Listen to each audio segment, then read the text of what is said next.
Buongiorno cari amici, benvenuti anche oggi alla nuova pillola del vostro maledetto veneziano. Bene, oggi voglio rispondere ad alcune persone che mi hanno scritto, messaggiato in privato su Face, su altri social e anche telefonato per parlare un po' della legge di attrazione che imperversava sui social parecchio tempo fa e anche adesso fa molti proseliti. La cosa è piuttosto seria perché fondamentalmente il concetto della legge di attrazione è ottimo come idea e come principio, però purtroppo in questo disegno, in questo pensiero, in questo New Age galoppante importato dall'Occidente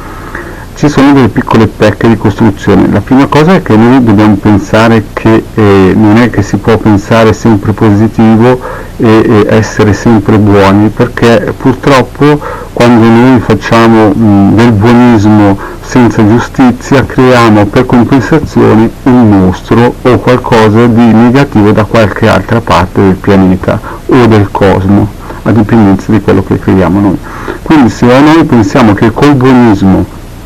e con pensare sempre positivo attiriamo solo cose positive, magari effettivamente per un periodo ci potrebbe andare bene, ma poi da qualche altra parte del cosmo oppure sotto casa nostra o dentro casa nostra noi creiamo indirettamente, si potrebbero definire degli elementali in grandi linee, ma dei mostri elementari che sono poi dei mostri, diventano delle larve che possono poi colpirci quando noi meno ce lo aspettiamo. Quindi questa legge di attrazione che ha fatto milioni di proseliti e milioni di libri venduti con vari segreti messi in tasca con pochi euro, certamente hanno arricchito lo scrittore o la scrittrice che le ha messe su commercio, certamente ha creato dei proseliti,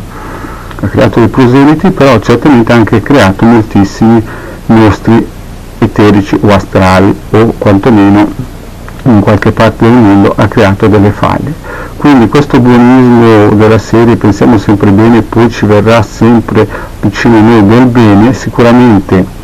ha creato in certi momenti nel nostro comprensorio eterico qualcosa di positivo, ma di compensazione da qualsiasi altra parte del cosmo, che potrebbe essere anche il vicino del piano di sotto, ha creato praticamente un mostro. Quindi cos'è la strada giusta? Non è attaccarsi a questa legge di attrazione con mani e unghie e denti, ma cercare la cosa giusta, la giustizia, che non ha niente a che fare con la legge di attrazione e questo buonismo, questo pensiamo sempre bene, vogliamoci tutti bene, che di principio il concetto sembrerebbe che non fa una grinza, però purtroppo nella realtà poi per compensazione da un'altra parte ci deve essere qualcuno che chiude questo buco. Quindi nella realtà, cari amici che seguite il vostro maledetto veneziano, è buono sì seguire un certo tipo di buonismo, è buono sì essere sempre disponibile ad aiutare, ma i primi che dobbiamo aiutare siamo noi stessi, e quindi solamente quando togliamo quel velo di ignoranza che vive dentro di noi, che ci hanno imposto con secoli e secoli e secoli di egregori dentro il nostro campo eterico, noi potremo anche aiutare gli altri ad essere abbastanza solidi di poter aiutare, mandare, buttare una scala di aiuto anche agli altri. Quindi questa legge di attrazione vale sì, però chiaramente vale per quelli che hanno raggiunto quel livello spirituale, che sanno che prima devono essere giusti, ma non con gli altri, prima di tutto con se stessi, e quindi il primo concetto della legge di attrazione è la giustizia.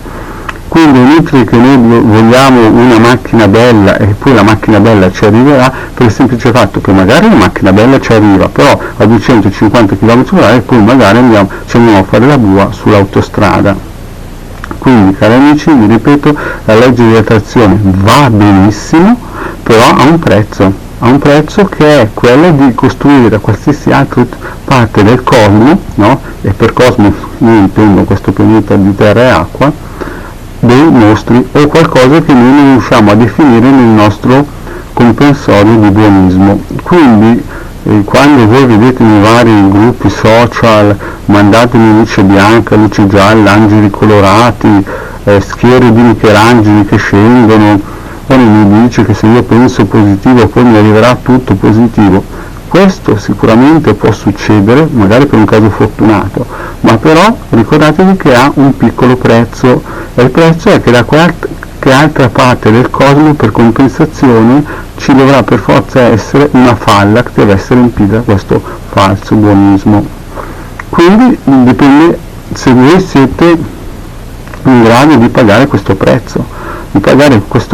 questa falsa illusione. E ripeto, la legge dell'attrazione va bene per quelle persone che hanno raggiunto quello stadio di giustizia, che sanno come utilizzarla nel modo migliore. Per tutti gli altri è come correre dietro al pifferaio magico.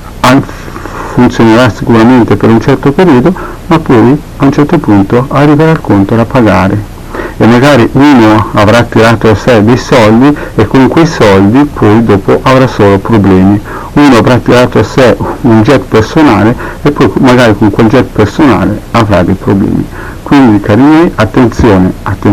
e ancora attenzione a correre dietro i pifferai magici e queste correnti New Age, che spesso e volentieri, per poter vendere, dare ricchezza materiale, che poi vi ho già spiegato in altre pillole, la ricchezza materiale ha un costo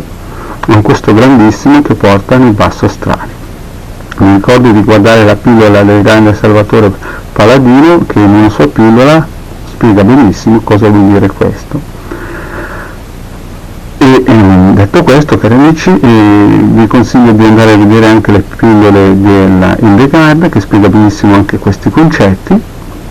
dà veramente un bel piano pratico di come mettere in campo queste idee di legge di attrazione in modo corretto. Vi chiedo anche di andare a vedere le pillole sulle egregore e sugli elementali che ho fatto in questo periodo, così che possiate avere anche voi un'idea più chiara di questi nuovi tipi di correnti filosofiche, di capitalismo, di materialismo portati all'estremo. Cari miei, non ci vuole solamente il pensiero buono, ma ci vogliono anche le azioni giuste, corrette e messe in campo in modo idoneo, altrimenti ci si va a costruire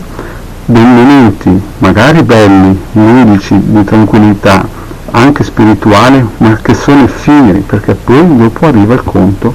per compensazione. Quindi niente buonismo, ma cose giuste. Il vostro Marietto Veneziano non si stancherà mai di dirle. Quindi, cari amici, per oggi ho finito la pillolina.